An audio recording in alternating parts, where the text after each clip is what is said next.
Hello बच्चों। तो आज हम बात करेंगे केमिकल इक्विलिब्रियम सेकेंड एपीपी में। तो चलिए फर्स्ट क्वेश्चन देखते हैं। फर्स्ट क्वेश्चन क्या है? A reaction is equilibrium is represented by the following equation: 2a plus 3b is formed to 3c plus d plus O2 if the pressure of the system is reduced to half of its original value। Reaction basically क्या है? 2a है solid plus 3b gaseous phase है, reversible reaction 3c gaseous phase है plus d gaseous phase है plus O2 है। Okay, ये हमारे पास एक इक्विलिब्रियम की रिएक्शन। अब प्रेशर का कॉन्सेप्ट क्या होता है? जब भी हम किसी भी सिस्टम में प्रेशर इंक्रीज करते हैं, इक्विलिब्रियम कंडीशंस में अगर प्रेशर इंक्रीज करते हैं तो इक्विलिब्रियम शिफ्ट होगा, equilibrium shift toward lesser number of mole. ठीक है, lesser of number of mole की तरफ शिफ्ट होगा। अब यहां पर क्या किया गया है? Pressure of the system is reduce किया गया, यानी कि प्रेशर अगर हम रिड्यूस कर रहे हैं तो इक्विलिब्रियम किधर शिफ्ट होगा? Equilibrium shift toward greater number of mole, greater number of मोल। अब यहां पर देखिए गैसेस मोल अगर देखें तो यहां पर ये भी गैसेस फेज है, 3 + 1 + 1 दैट्स मीन 5, और इधर कितने हैं? 3। तो अब मुझे एक बात बताइए, अगर आप प्रेशर को डिक्रीज करोगे तो इक्विलिब्रियम फॉरवर्ड डायरेक्शन में जाएगा क्योंकि ग्रेटर नंबर ऑफ मोल इधर है। तो इसका मतलब यह है कि प्रेशर डिक्रीज करेंगे तो इक्विलिब्रियम फॉरवर्ड डायरेक्शन में जाएगा, और इक्विलिब्रियम फॉरवर्ड डायरेक्शन में जाएगा तो C एंड D का जो अमाउंट होगा वो इंक्रीज करेगा, यानी कि फाइनल जो होगा वो सेकेंड ऑप्शन करेक्ट होगा। In which of the following equilibrium reaction the equilibrium would shift to the right side if the total pressure is decreases? Equilibrium shift to right side, यानी pressure decrease करेगा तो equilibrium अगर right side में हो रहा है तो right side का मतलब है कि ग्रेटर नंबर ऑफ मोल की तरफ जाएगा, यानी कि राइट साइड में प्रोडक्ट में ग्रेटर नंबर ऑफ मोल होने चाहिए, तभी ये सिचुएशन आएगी। तो यहां पर देखिएगा आपके पास यहाँ 2 है, यहाँ 4 है, तो ये पॉसिबल नहीं है। यहाँ देखिए इक्वल है तो ये पॉसिबल नहीं, यहाँ इक्वल है तो ये पॉसिबल नहीं। देखिए यहाँ पर ये 2 है, इसका मतलब यहाँ पर ये ग्रेटर है और यहाँ पर 1 है। इसका मतलब राइट साइड तभी होगा जब greater number of mole of product होंगे। दैट्स मीन थर्ड ऑप्शन हमारा करेक्ट होगा। In a vessel containing SO2 and O2 at equilibrium, some helium gas is introduced so that the total pressure increases while temperature and volume remains constant. According to Lee-Chartrand principle, the dissociation of SO3। अगर हम इसकी बात करें तो basically reaction basically ये है dissociation of SO3, यानी 2SO3 is form to 2SO2 + O2। ये हमारे पास में कंडीशन है। इनर्ट गैस इंट्रोडक्शन का कॉन्सेप्ट क्या होता है कि अगर हम किसी भी इक्विलिब्रियम कंडीशन पे इनर्ट गैस का इंट्रोडक्शन करते हैं तो इनर्ट गैस का इंट्रोडक्शन जो होता है वो 2 कंडीशन पर होता है। एक तो होता है एट कांस्टेंट प्रेशर और सेकेंड होता है eight constant volume. Constant pressure में क्या होता है कि इक्विलिब्रियम शिफ्ट होता है toward greater number of mole, greater number of mole. ठीक है, ये कंडीशन होती है। और एट कांस्टेंट वॉल्यूम होता है, इसका मतलब यहाँ पर नो इफेक्ट होता है, कोई भी इफेक्ट यहाँ पर लागू नहीं होता, नो इफेक्ट होता है। तो अब मुझे एक बात बताइए, यहाँ पर एक लाइन लिखी है volume remains constant, volume remains constant, that's mean यहाँ पर लागू नहीं होगा, और ऐसी कंडीशन आ गई तो इस पर कोई भी इफेक्ट नहीं होगा, remains unaltered. And next, on cooling of the following system at equilibrium, CO2 then form to CO2 gas, CO2 solid is convert to CO2 gas। तो CO2 solid जो है वो कन्वर्ट हो रहा है CO2 गैस में। अच्छा, ये प्रोसेस कौन सा होगा? ये एंडोथर्मिक प्रोसेस होगा। इसका मतलब आपने यहाँ पर हीट जो होगी वो उसको प्रोवाइड की होगी। ओके, अब ये कह रहे कूलिंग कर रहे हैं, मतलब इसका ये है कि टेम्परेचर लो कर रहे हैं, यही तो मतलब है। अब टेम्परेचर अगर लो करेंगे तो अगर देखो टेम्परेचर हाई करेंगे तो फॉरवर्ड जाएगा, और टेम्परेचर लो करें, एंडोथर्मिक प्रोसेस है तो ये इस डायरेक्शन में जाएगा, यानी कि लेफ्ट साइड में इसका इक्विलिब्रियम शिफ्ट होगा, लेफ्ट साइड में इक्विलिब्रियम शिफ्ट होगा, और लेफ्ट साइड में जब इक्विलिब्रियम शिफ्ट होगा तो इसका मतलब है सॉलिड जो CO2 है उसका फॉर्मेशन ज्यादा होगा। यानी कि मोर सॉलिड, यानी कि हम आप ये कह सकते हैं कि मोर सॉलिड सॉलिडिफाइड होंगे। क्लियर है, समझ में आ रहा है? तो दैट्स मीन ये हमारा थर्ड ऑप्शन होगा। नेक्स्ट क्वेश्चन है, for an equilibrium H2O solid to H2O liquid which of the following statement is true. देखिए हमारे पास में क्या है, H2O सॉलिड है, ये कन्वर्ट हो रहा है H2O लिक्विड में। अब इसमें मुझे जो दिख रहा है वो presence in do not effect on equilibrium, ठीक है, melt of ice if the pressure का कॉन्सेप्ट दिख रहा है। पहले मैं प्रेशर का कॉन्सेप्ट समझाता हूँ आपको। देखिए यहाँ पर अगर बात करें सॉलिड का जो वॉल्यूम होता है वो हाई वॉल्यूम होता है, यहाँ पर वॉल्यूम वाला कॉन्सेप्ट आएगा, और यहाँ पर जो होता है इसका वॉल्यूम जो होता है लो वॉल्यूम होता है। अब ये ऐसा क्यों होता है? देखो सॉलिड का वॉल्यूम इसलिए ज्यादा होता है क्योंकि ये हाइड्रोजन बॉन्डिंग के टाइप का, इस टाइप का ये फैक्टर यहाँ पर शो करता है, यानी कि इसके अंदर क्या प्रेजेंट होता है, हाइड्रोजन बॉन्डिंग प्रेजेंट होती है, ठीक है, जिसके कारण से यहाँ पर क्या होता है, गैप होता है, और गैप होने के कारण से इसका जो वॉल्यूम होता है वो हाई होता है। अब जब प्रेशर जब भी आप इंक्रीज करोगे ऐसे सिस्टम में, तो उस कंडीशन पे इक्विलिब्रियम शिफ्ट होगा टूवर्ड लो वॉल्यूम या less volume of the component, ये होगा। तो लेस वॉल्यूम किधर है, इधर है, इसका मतलब इक्विलिब्रियम किधर शिफ्ट होगा, फॉरवर्ड डायरेक्शन में शिफ्ट होगा, ठीक है।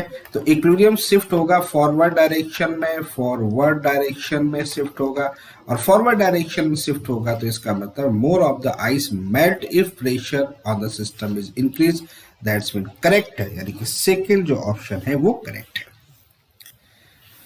In the Haber process for the industrial manufacture of ammonia involve the reaction, ठीक है, ये Haber process होता है, 200 atm प्रेशर लेते हैं, प्रेजेंस ऑफ कैटलिस्ट होता है, कैटलिस्ट कौन सा होता है, iron in the presence of molybdenum, और temperature is about 500 degree centigrade, बिल्कुल सही है।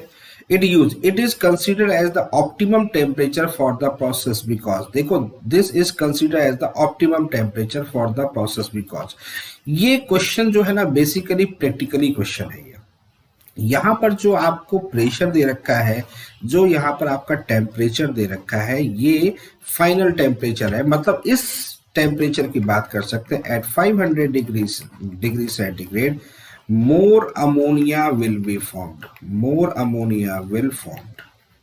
ठीक है, ये कंडीशन यहां पर होती है। तो yield is maximum at this temperature, नहीं, yield ज्यादा नहीं, ये नहीं कह सकते कि मैक्सिमम होता है, मैंने कहा मोर होता है, मैक्सिमम और मोर में डिफरेंस है, ठीक है। यहाँ पर टेम्परेचर बढ़ाने पे, क्योंकि प्रोसेस के अंदर हमें ये भी देखना पड़ेगा कि ये प्रोसेस क्या होता है, N2 + 3S2 is the reversible reactions 2NH3 plus X calorie energy, ये कंडीशन होती है। अगर आप बढ़ाओगे तो ये रिवर्स भी जाएगा, यानी कि इसको ज्यादा ऊपर लेके जाओगे तो रिवर्स भी जाएगा, तो ये नहीं कह सकते कि यहाँ पर ये कंडीशन है। Catalyst is active only at this temperature, catalyst नहीं, ये तो एक्टिव वाली कंडीशन नहीं है। Energy needed for the reaction easily obtained with this temperature, ये भी कोई खास पॉइंट नहीं है। Rate of the catalyst reaction is fast enough while the yield is also appreciable for this exothermic reaction at this. ये actually में क्या है, ये एक बड़ा फैक्ट है जिसको यहाँ पर डिफाइन किया गया है, यानी कि rate of the catalyst reaction is fast in while the yield is also appreciable for this exothermic reaction at this temperature, ये कंडीशन यहाँ पर दी है, ठीक है। तो ये कोई क्वेश्चन मतलब कोई बहुत ऐसा क्वेश्चन नहीं है, बट आ गया है तो अपन उसको समझेंगे। देखिएगा ये जो कंडीशन दे रखी है, बस इतना मुझे बताना था आपको कि ये जो फेवरेबल कंडीशन है, जो कंडीशन आपको दे रखी है वो फेवरेबल कंडीशन है, और इसी पर ये हैबर प्रोसेस इंडस्ट्रियल मैन्युफैक्चरिंग में बनता है। ओके, नेक्स्ट आगे बात करते हैं। The effect of increasing the pressure on the following equilibrium 2A + 3B 3A + 2B is, ठीक है, क्लियर है, समझ में आ रही बात। तो ये कंडीशन यहाँ पर क्या है, इसको देख लेते हैं, ये कैसी कंडीशन है, क्या दिया हुआ है, क्या पूछ रहा है, उसको देख लेते हैं। यहाँ पर है प्रेशर को अगर हम इंक्रीज करेंगे, यानी कि रिएक्शन हमारे पास में कौन सी है, रिएक्शन हमारे पास में है 2A + 3B is the reversible reaction 3A + 2B, ये कंडीशन है। तो प्रेशर अगर इंक्रीज करेंगे, देखो यहाँ पर total number of mole delta n = 0 हो गया, और डेल्टा n = 0 है, प्रेशर इंक्रीज करोगे या फिर डिक्रीज करोगे तो यहाँ पर कोई भी इफेक्ट नहीं होगा, दैट्स मीन नो इफेक्ट होगा। इसका मतलब ये फाइनल कौन सा ऑप्शन होगा, थर्ड होगा।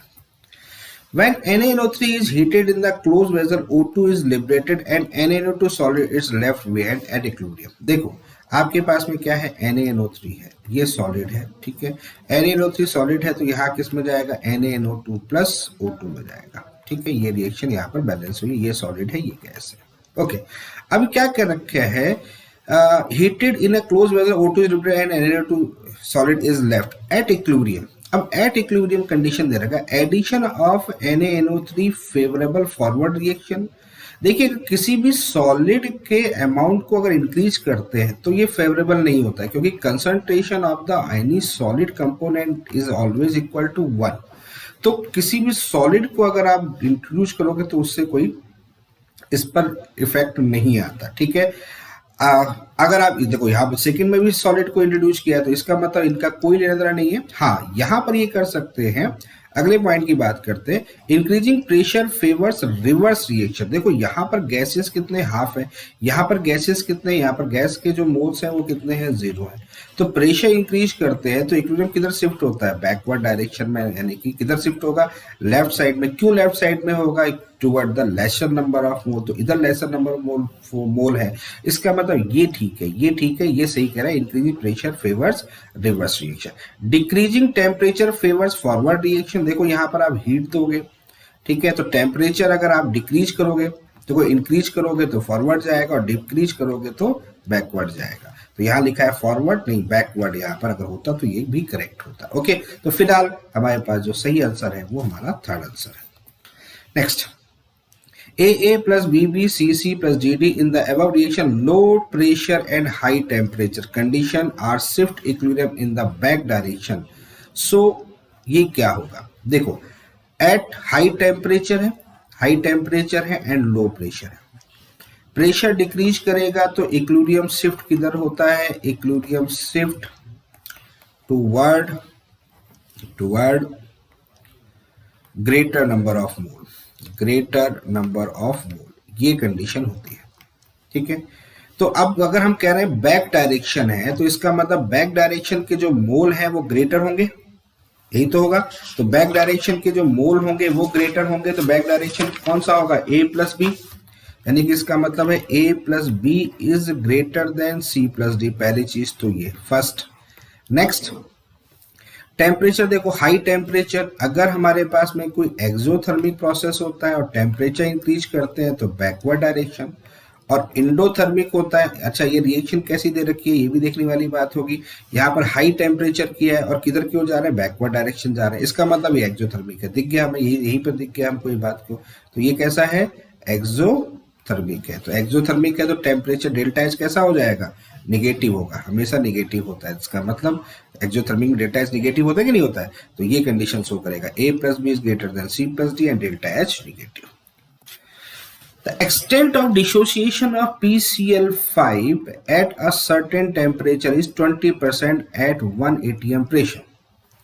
Calculate the pressure at which this substance is half dissociated at the same temperature. देखो दो डिसोसिएशन हो रहा है, एक हो रहा है 20% और एक डिसोसिएशन हो रहा है 50%।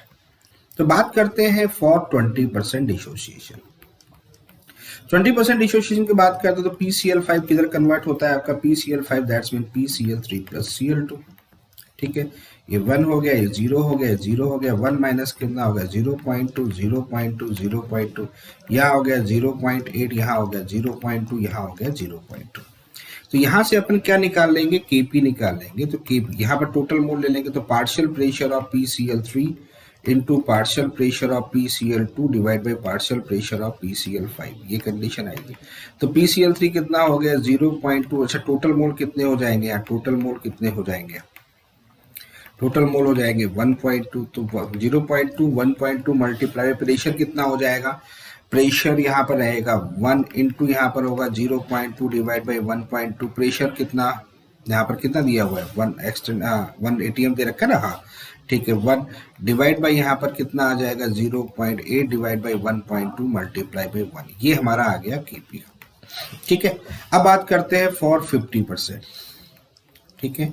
तो 50% की बात करते हैं तो PCl5 कितना हो जाएगा, यहाँ PCl3 प्लस Cl2 हो जाएगा, यहाँ 1 हो गया, 0 0 हो गया, 1 माइनस 0.5 0.5 0.5, दैट्स मीन टोटल यहाँ पर निकलेगा 1.5 आ गया। अब यहाँ पर जो Kp लेंगे वो कितना होगा, 0.5 divide by 1.5 multiply by P, यही तो कैलकुलेट कर रहे हैं। तो यहाँ होगा 0.5 divide by 1.5 multiply by P divide by यहाँ कितना होगा, यहाँ होगा 0.5 divide by 1.5 multiply by P। अब देखो ये जो Kp है, ये Kp क्या होंगे, एक दूसरे के इक्वल हो जाएंगे। इक्वल होते हैं क्योंकि Kp और Kc किसी भी रिएक्शंस के लिए इक्वल होते हैं, भले ही डिसोसिएशन कुछ भी हो, तो ये दोनों इक्वल होंगे। और यहां से अब आपको P कैलकुलेट करना पड़ेगा। तो देन अब आप इसको आगे सॉल्व कर लेंगे। तो यहां से जब P कैलकुलेट करेंगे तो ये वैल्यू जाएगी 0.123।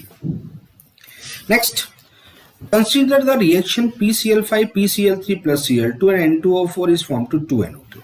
The addition of inert gas at constant volume, फिर से वही बात है। देखिएगा, इनर्ट गैस का वही कॉन्सेप्ट है। क्या होता है, इनर्ट गैस एडिशन की बात करते हैं तो इनर्ट गैस एडिशन क्या होता है, इनर्ट गैस एडिशन दो कंडीशंस पे होता है। एक होता है एट कांस्टेंट प्रेशर और एक होता है eight constant volume. Constant pressure में हमेशा इक्विलिब्रियम शिफ्ट किधर होता है, इक्विलिब्रियम शिफ्ट होता है जिधर हमारे पास में ग्रेटर नंबर ऑफ मोल हो, ग्रेटर नंबर ऑफ मोल हो, ठीक है, उस पर होता है।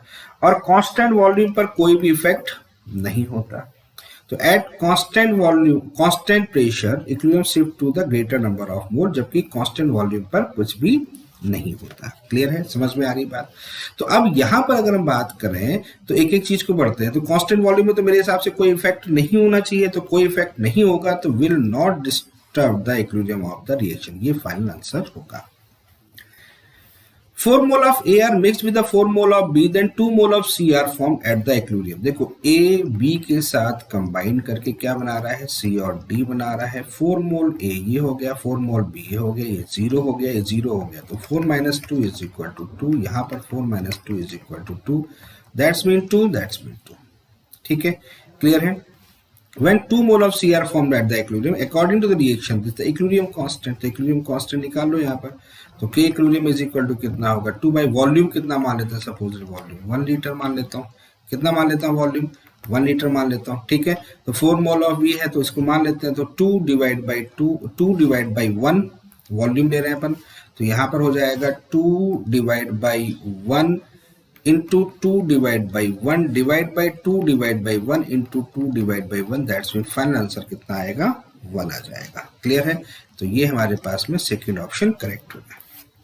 Next, PCl5 heated at the constant temperature. तो PCl5 को हीट करो तो यहाँ कितना होगा, PCl3 प्लस Cl2। तो 4 मोल है, 4 mole heated the constant temperature close if the degree of dissociation. देखो यहाँ पर डिग्री ऑफ डिसोसिएशन कितना दे रखा है, इज 0.5। इसका मतलब ये हो गया, आप ऐसे समझ सकते हो कि अगर 1 है तो 50% डिसोसिएशन, ऐसे मान के चलो। तो डिग्री ऑफ डिसोसिएशन लिखा हुआ है, डिग्री ऑफ डिसोसिएशन ये 0.5 का मतलब है कि इनिशियल मोल अगर 1 है तो उसका 50% है। तो 4 मोल अगर यहाँ पर T is equal to 0, T equal to T ले रहे हैं, तो 4 मोल का 50% कितना होगा, 2 2 2, दैट्स मीन यहाँ 2। तो टोटल नंबर ऑफ मोल की बात करें तो यहाँ पर हो गया total number of mole is equal to 2 plus 2 plus 2 is equal to 6। तो फाइनल आंसर कितना आएगा, ये आएगा। The vapor density of N2O4 at a certain temperature is 30. What is the percentage dissociation of N2O4 at this temperature? तो N2O4 जो है वो किस में कन्वर्ट होगा, 2NO2 में। तो alpha is equal to capital D minus small d divide by N minus 1 into small d, ये कंडीशन होती है। ठीक है, ये डिग्री ऑफ डिसोसिएशन होता है। अब कैपिटल D क्या होता है, देखो यहाँ पर आपको दे रखा है सर्टेन टेम्परेचर पे, इसका मतलब स्मॉल d की वैल्यू 30 दे रखी है। तो कैपिटल D क्या होता है, before dissociation of vapour density होती है, और ये कितना हो जाएगा, मॉलिक्यूलर मास। ठीक है, मॉलिक्यूलर मास और 2 into vapour density divide by 2। तो मॉलिक्यूलर मास N2O4 का हो जाएगा 14 multiply by 2 plus 64 divide by 2, यानी कि 92 आएगा। ठीक है, 92 divide by 2, that's mean 46। Clear. N की वैल्यूज क्या होती है यहाँ पर, ये जो 2 होता है ये एन की वैल्यूज को डिफाइन करता है। तो अल्फा इज इक्वल टू हो जाएगा यहाँ पर 46 माइनस कितना हो जाएगा 30 डिवाइड बाय यहाँ पर कितना होगा n माइनस 1 2 माइनस 1 इंटू 30। तो ये वैल्यूज यहाँ से निकालोगे और अगर आपसे पूछा गया है परसेंटेज में देन परसेंटेज में निकालोगे तो ये आएगा 53.3% फाइनल आएगा। तो यानी फर्स्ट ऑप्शन हमारा यहाँ पर करेक्ट है। The correct relationship between the free energy change in the reaction and the corresponding equilibrium constant कि देखो होता है क्या है इक्विलिब्रियम वाली कंडीशंस के लिए बात करें तो delta G is equal to delta G not plus यहाँ पर होता है 2.303 nRT ln k होता है। तो इसको मैं क्या कर देता हूँ 2.303 को हटा देता हूँ RT यहाँ पर लिख देता हूँ ln k। तो एट इक्विलिब्रियम कंडीशन अगर हम लेते हैं तो इक्विलिब्रियम कंडीशन अगर लेते हैं तो उस कंडीशन पे delta G is equal to 0 तो 0 is equal to delta G not plus RT ln k equilibrium. तो फाइनल जो यहाँ पर निकल के आएगा delta G not is equal to minus RT ln k equilibrium, ये फाइनल निकल के आएगा। तो अब आप मुझे बताओ कि यहाँ पर क्या आंसर आएगा। Delta G not equal to RT ln k, that's mean third option हमारा फर्स्ट ऑप्शन जो यहाँ पर होगा वो हमारा करेक्ट होगा। तो बच्चों ये रही आज की डीपीपी, चलिए मुलाकात होगी फिर नेक्स्ट डीपीपी के साथ।